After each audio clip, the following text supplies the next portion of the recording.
నేర్చుకోవడం అంటే ఇలాంటి ట్రిక్సే నేర్చుకోవాలండి. ఈజీగా ఉంటది టైలరింగ్‌లో. మరొకసారి షేర్ చేస్తున్నాను. ఒకరు కామెంట్ చేశారు అర్థం కాలేదని. ఆ కామెంట్‌కి చాలామంది లైక్ చేశారు మళ్ళీ మరొకసారి చెప్పేసుకుందాం. ఇదిగోండి హ్యాండ్‌కి 4 ఫోల్డింగ్‌ల మీద క్లాత్ వేసుకొని కింద మనం చేతికుట్టు వేసుకోవడానికి ఖర్చు లైన్ గీసుకొని దాని మీద హైట్ మెజర్‌మెంట్ చేసుకోవాలి ఖర్చుతో పలంగా.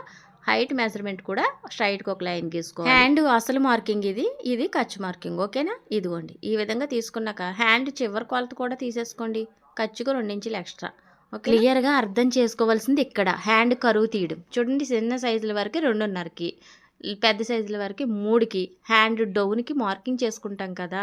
ఆ మార్కింగ్‌ని స్ట్రెయిట్‌గా ఒక లైన్ గీసుకోండి. ఇక్కడ హ్యాండ్ కరువు వస్తది. అలాగే హ్యాండ్ లోతు కూడా వచ్చేస్తది. ఒకే దాంట్లో మీకు అంత బావుంటది కటింగు. చూడండి ఈ లైన్‌కి ఇలా ఫోల్డ్ చేసి మిడిల్‌లో మార్కింగ్ చేసుకొని స్ట్రెయిట్‌గా లైన్ గీసుకోండి. మళ్ళీ ఈ గీతకి మళ్ళీ ఫోల్డ్ చేసి మిడిల్‌లో ఒక మార్కింగ్ చేసుకొని ఉంచుకోండి. ఈ లైను కరువు తీయడానికి సపోర్ట్ అన్నట్టు. ఓకేనా? ఇదిగోండి హ్యాండ్ తీసుకొని మీ ఆది బ్లౌజు ఆర్మ్ రౌండ్ ఎంత ఉందో ఒకసారి కొలుచుకోండి. ఇక్కడ 7:30 వచ్చింది చంక సగభాగం. ఇలా పెట్టుకోవాలి క్రాస్‌గా పెట్టుకుని 7:30కి మార్కింగ్ చేసుకోండి. అక్కడి నుంచి ఎదరకు ఒక 1/2 ఇంచ్ వరకు మార్కింగ్ చేయండి. ఇక హ్యాండ్ కరువు తీసి ఎదర భాగం నుంచి 1 ఇంచ్‌కి మార్కింగ్ చేశాను. మళ్ళీ 1 ఇంచ్‌కి మార్కింగ్ చేశాను. కరువు తీయడానికి 1.5 2 అంతకన్నా ఎక్కువ వెళ్ళకూడదు. ఇక్కడ 2కి చేసుకున్నట్టే. ఫస్ట్ ఇక్కడి నుంచి ఈ 1 ఇంచ్ కాడి నుంచి ఇలా కలుపుకుంటూ ఎదర మార్కింగ్‌కి ఇలా కలిపేసుకోండి. ఫస్ట్ 1 ఇంచ్ కానించి డౌన్ తింపే ఈ క్రాసు మనకి హ్యాండ్ లోతుని తీసే లైన్ అన్నమాట ఇది. ఓకేనా? అర్థమైందా ఇప్పుడు?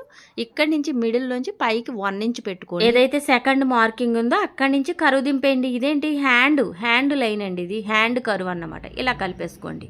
ఇప్పుడు మీకు క్లియర్‌గా అర్థమైందా? లోతు ముక్క కనిపిస్తుందా? అది లోతు ముక్క వెళ్ళడానికి ఈ మార్కింగ్‌లో, అలాగే హ్యాండ్ కరువు తీయడానికి. ఇలా టేపు కొలతలతో మీరు హ్యాండ్ కరువుని, హ్యాండ్ లోతు ముక్కని తీసేసారనుకోండి చంకలో ముడతలు రాకుండా ఉంటది. చూడండి చక్కగా ఇలా కట్ చేసేసుకోవడమే హ్యాండ్. ఇక్కడ కనిపిస్తుంది కదా! ఇది 2 లేయర్లు తీసి ఇప్పుడు కట్ చేసేసుకోవాలి హ్యాండ్ లోతు. ఇది ఎదరకెళ్ళేలాగా అంటే ఫ్రంట్‌కి కుట్టేలాగా చూసుకోవాలి. ఇక్కడ కొంచెం టక్స్ ఇచ్చుకుంటే గుర్తుగా ఉంటది. అర్థం కాలేదని ఒక్కరు కామెంట్ చేశారు. కానీ దానికి చాలామంది లైక్ చేశారు కాబట్టి ఇంకొకసారి చెప్దామని చెప్పాను. ఈసారి అర్థమైందా లేదా మరి. చంకలో పీలికలు ఇలా కూడా అతుక్కోవచ్చు. ఎక్కువ మొక్కొచ్చినప్పుడు అని చూపించాను. వీడియో నచ్చితే ఒక లైక్ చేయండి ఫ్రెండ్స్. బాయ్.